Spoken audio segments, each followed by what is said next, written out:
And we are continuing to hear stories of people's lives forever changed by Hurricane Helene.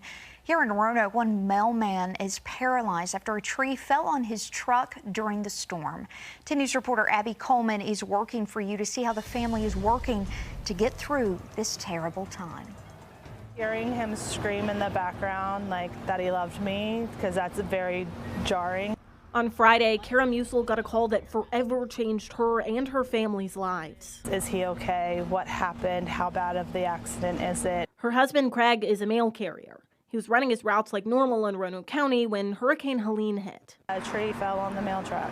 Someone called her from the hospital, where she could hear Craig in the background, a sound that was both terrifying and relieving. He was in fear at that point, not knowing what his long-term prognosis was going to be. But just to know, to hear his voice was very reassuring, and it helped ground me to be able to take the next steps. So you get to the hospital. What happened from there?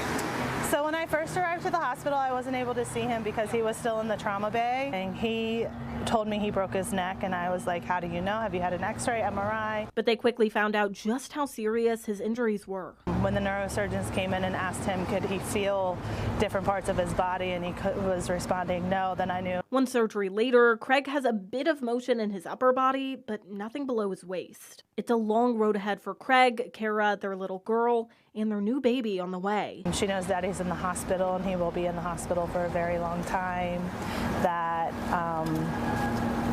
he'll probably come home in a wheelchair. Craig worked multiple jobs, and even with the Postal Service covering the hospital bills and some pay, there are a lot of expenses, especially since Kara has to stay home. I'm trying to make sure that our needs are met at home, making sure that the bills stay up to date.